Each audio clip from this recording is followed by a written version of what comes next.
a team that's really going to look to push pace too, so I think ball handling and being able to manage the ball is going to be important, but missing those guys will take away some weapons for Miami. Simone Fontecchio, just 2 made triples in his last 3 games, begins this game making a triple. That's the first points of the game for Miami or the Hawks. He's trying to make it 2 straight wins here at home, trying to climb 4 above 500 for the first time since early January. Yeah, it's been hard for the Heat to put back-to-back wins together. It's been real choppy this past month. That was a heck of a move by Alexander Walker with a second left on the shot clock. Down the other end, Larson hammers it down off a terrific lead pass. Davion Mitchell with a great look. Long rebound of Johnson's miss to Larson, hits ahead to Gardner. Look at this pace. Myron Gardner away to Davion Mitchell. The back door for Larson. Yeah, he slammed his way through that back door. That's a second score, second dunk for Larson. Oh, beautiful cut from the right wing, and Davion Mitchell putting it on a perfect bounce to get through the traffic and get him that cut. That's Zachary Rizache, Christian Coloco, the starting center tonight, not Muhammad Gay, by the way. Here's Alexander Walker, dribbling from the deep corner. This guy can do that. The 6'8" forward. Good defense by Larson. And he still made this shot. 3 points for a man who averages 23. Already had 2 games over 40 this year. Corner 3, off. Fontecchio on the offensive glass. Davion Mitchell has already got 3 assists in the game. Gets his first score. The pit bull with a power drive. Yeah, strong move. Getting to that left to right cross, but the right hand finish there over arguably the best defender in the NBA on the perimeter, Dyson Daniel. This is Kispert. He's a good 3-point shooter. 6 on the shot clock. Look out. Johnson with a terrific drive and finish. He is a great finisher. Maybe one of the best finishers in the league with that athleticism at 6'9" at the rim. Muhammad Gay is in the game. He just stripped Bam of the ball. Down the other end, Johnson again. He shot 37%, went 1 for 9 from 3 in the first quarter, and the second quarter begins with a Luke Kennard triple.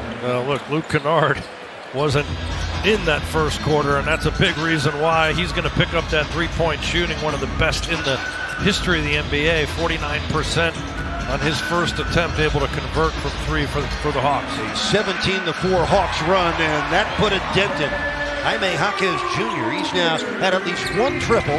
He's had 1 triple, actually, in 6 consecutive games. Meanwhile, C.J. McCullum came off the bench, had 8 points in 7 first quarter minutes, and that's Issa Newell. Issa Newell hit by 10. McCullum for 3. C.J. McCullum, 11 quick points for him off the bench on 4 of 5 shooting. He's made all 3 of his triples. That's what he does. He's really an amazingly consistent scorer. Great 3-point stroke. He's a combination guard who can handle it and create as well. What a pickup. Jaime has had trouble. 1 for 5 shooting for him. Kennard for Newell. He beat Ware down by 13. It's the biggest lead of the first half for Atlanta. Backdoor cut. Johnson with a jam. Into Kennard. Baseline driving with Larson and cut off. Somebody lost a shoe over there. Kennard drills another 6 games. So it was really cool seeing all the guys again. Newell on the move, and he hooked it in over Jovic. The Heat have been defenseless against this Atlanta team. Tony, I was lucky enough to have you as one of the assistant coaches when I played for the team with Coach Riley. You've had so many roles, here with the team, from coach to broadcaster. What was, your favorite memory within that playoff run, particularly in the finals there? Well, the first thing that comes to mind, I think, for any Heat fan is how dynamic and unbelievable Dwayne Wade was. Probably had the greatest series of 4 games in a row, maybe in the history of the NBA Finals, with averaging almost just under 39 points a game. Yeah. He took something like 95 free throws in the series. Yeah, I think he averaged 16 free throws a game. He was unbelievable. And for him to come through in the clutch, tying games, winning games in overtime, and just being there for the team, not only did they draw on Alonzo Mourning's strength, but on his character, knowing that he was never say die. You know, there was a time when he they were down 13 with 6.5 minutes left in Game 3, and he said, we're not going out this way. And not only did he score a lot of points down the stretch, but he blocked that one pass. He loves this, taking it off the glass and then pushing it himself on a breakout dribble. Kennard, the left-hander, drills a three. Just going through a bit of a dry patch here, trying to be able to knock down shots. Yeah, you were hoping they would cut that deficit, you know, before they have to. Right, make a little bit of a run with 5 minutes to go. Enjoying the trophy presentation. It was great when we interviewed Udonis Haslem after the game. He was crying. And we said, UD, are you crying? He goes, no, I got champagne in my eyes.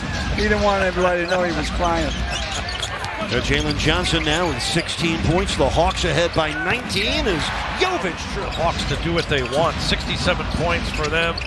They shot the ball about 49% at 15 assists. So they really were able to move the ball and score both inside and out beyond that. Heat using their 17th different starting lineup tonight. No Hero, no Powell, no Wiggins.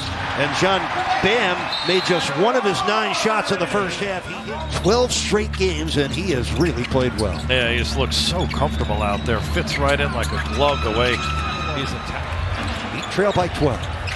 Bam. Somehow he made it through there.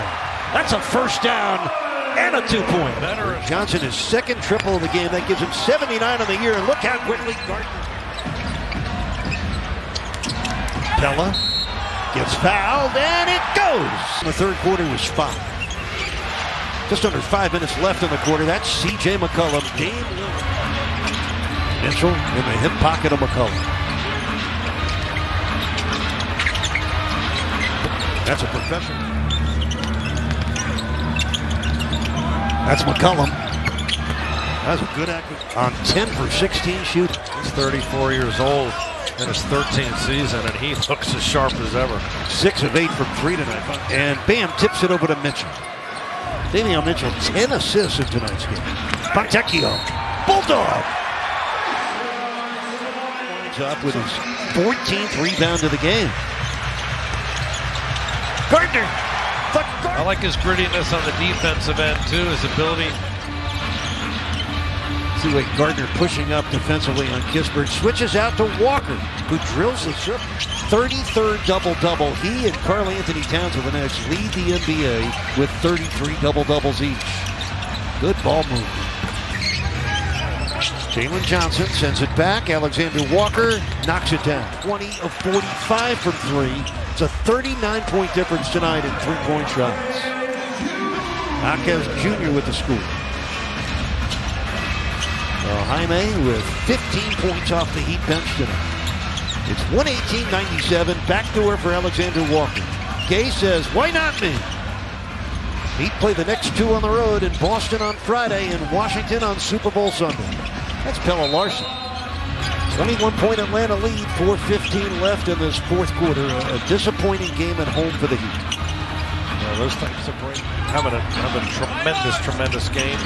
Everything pointing to them in a free-flowing zone. Khalil Ware crams it through on an offensive rebound.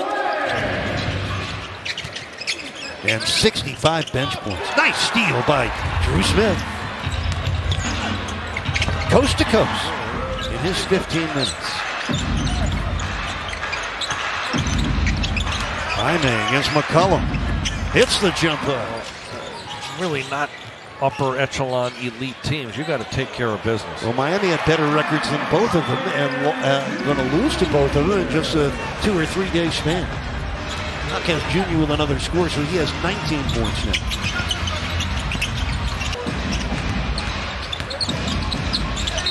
It's Jameer Young. He knocks it in, the G League Player of the Month and a G League All-Star against the very tough Celtics and the not very tough Wizards, but every game's a challenge, folks. University of Texas at San Antonio. It's his 3rd year in the league. Khalil, kaboom. Seems like he can fall out of bed and get 10 rebounds. He's just gifted that way.